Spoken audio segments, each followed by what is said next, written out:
dans notre émission L'œil de Dieu, parler vraiment de ceux que j'appelle les évangélistes de rue. Alors, qui est cet évangéliste de rue?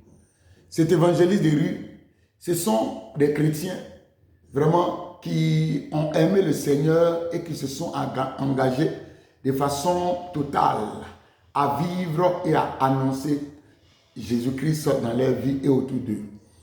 Alors, il arrive vraiment que nous prenons ou alors nous posons des actes, et ces actes-là vraiment, on dira que le zèle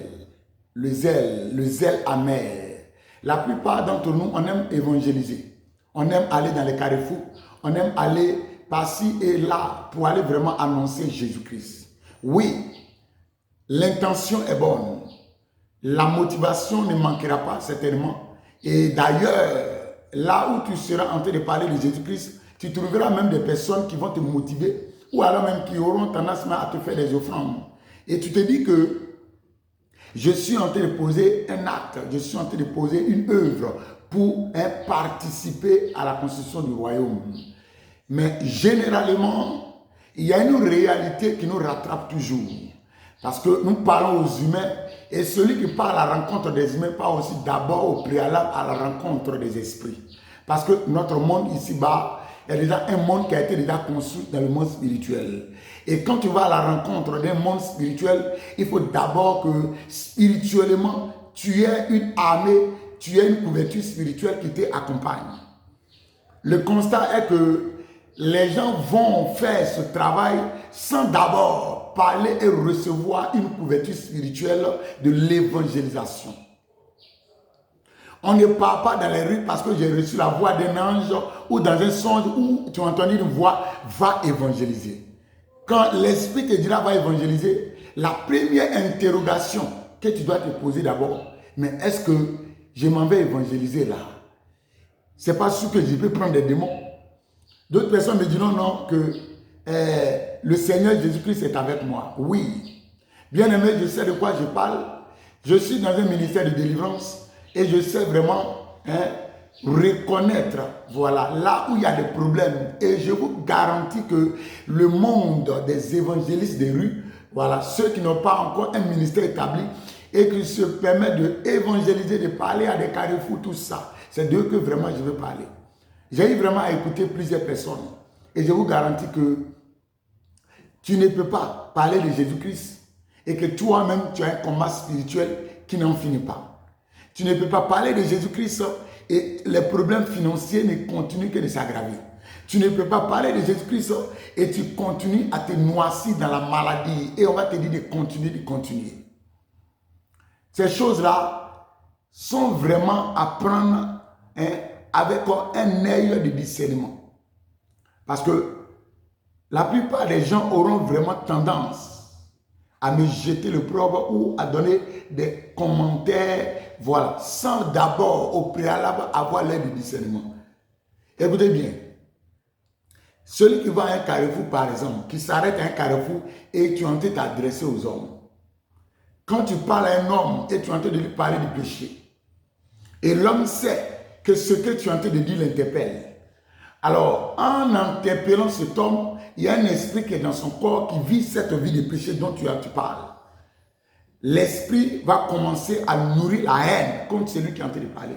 C'est pourquoi par moment, on peut avoir le constat que les gens parlent de Jésus-Christ et des humains se lèvent pour porter main à ces personnes. Parce que ces personnes sont contrôlées par les esprits qui sont dans le cœur. Donc, je m'arrête à un carrefour en m'adressant aux hommes. Un petit carrefour peut être déjà l'habitation d'un ange déchu. Peut être l'habitation d'une principauté. Peut être l'habitation d'une domination.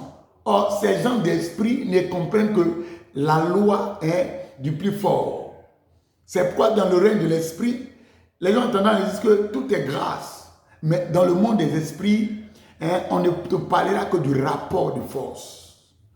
Si la couverture de Jésus-Christ en toi n'est pas capable d'affronter ce type d'esprit, tu vas constater que ces démons vont commencer à marcher dans plusieurs domaines de ta vie. Dans le but d'étouffer ta vie, dans le but d'étouffer ton ministère, dans le but d'étouffer ta destinée. Parce que le combat de Satan, c'est ce combat qui est au ciel. C'est la guerre des étoiles.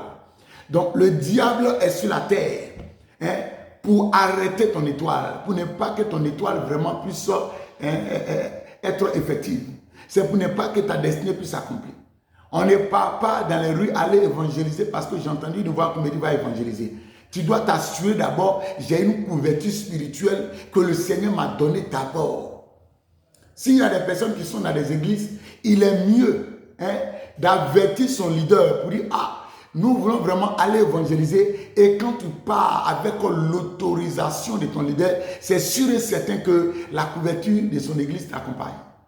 C'est pourquoi chrétien zélé, et ce zèle, je l'appelle un zèle amer, il est très important de faire attention. Parce que le combat des rues, c'est un combat entre des génies, des âmes déchus, et ces esprits-là, ils n'obéissent à rien.